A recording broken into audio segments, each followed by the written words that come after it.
Shabbat Shalom. This week in the Torah, again, we're in the book of Deuteronomy. Moses is continuing his address to the Israelite people prior to their entrance into the land and his ultimate death.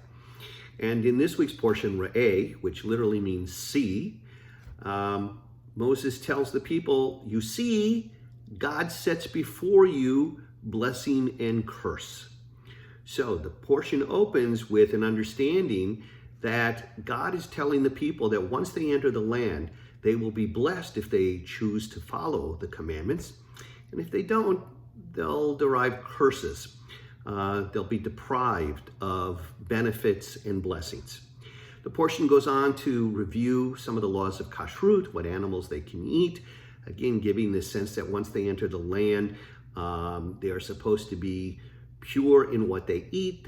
The certain animals that are permitted are listed, animals that are forbidden are listed, and there's a reminder, don't eat any kind of meat with the blood in it, for blood is the life, the life of a person. So there's that additional understanding of kashrut.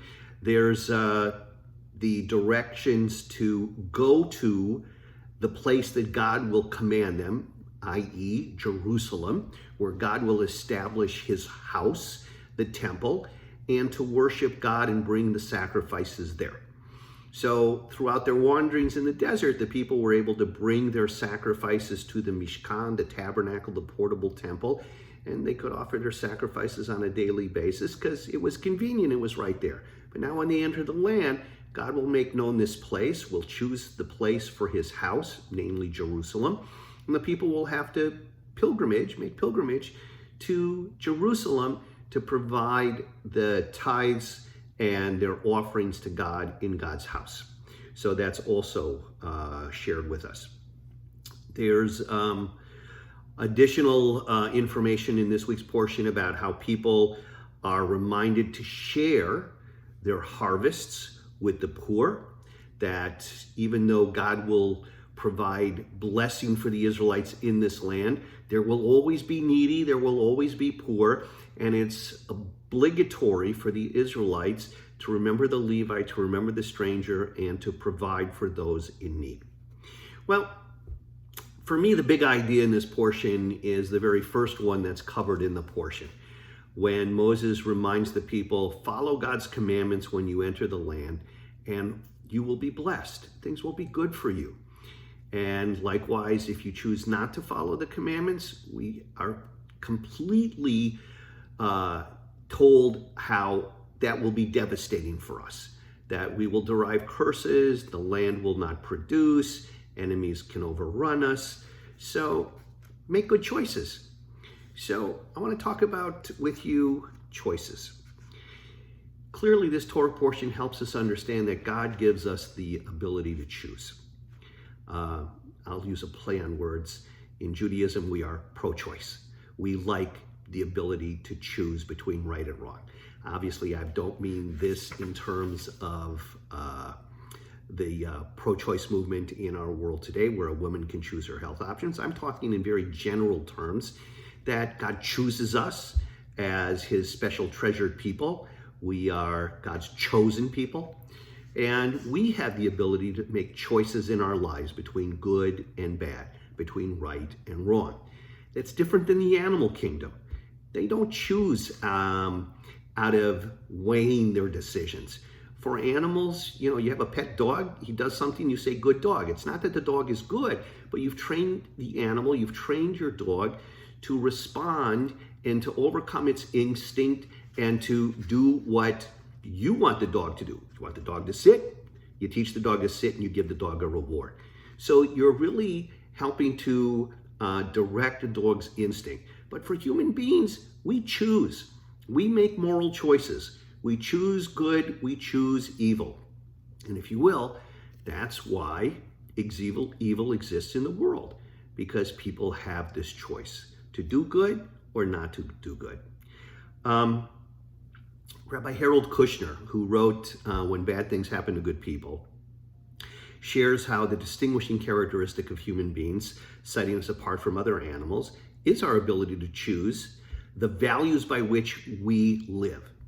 Animals are driven by instinct. Human beings have the potential to control instinct. So we have our choices. We have our choices in our life, even at this moment. We can choose to see the negativity, the difficulty in the challenges we face. We can choose to see the opportunity, this time at home, in isolation, surrounded by family members, can provide us. We have the ability to choose how we see life and choose our decisions that make for a better world. Some say that God gives us our freedom, but when we abuse it, when we choose something other than what God has directed us, the mitzvot, then I believe God cries. God hides, God cries, God is disappointed in us. But God doesn't interfere. God has given us a great gift, this wonderful gift of choice. And it's up to us as human beings to weigh the consequences of our choices and our actions. It's a tough choice for God not to intervene, but this is God's choice. God has given us this freedom. God is not taking it away from us. So the choice has got to be ours. What will we choose? How will we choose to live out our lives, whether it's in this terrible condition of quarantine and isolation, or even when we get back together? How will we choose to live? Will we remember the blessing that is ours, even in these moments, as in the moments when our community can gather again? Will we appreciate the fact that each day God gives us the ability to wake and live another day and be with loved ones in our homes?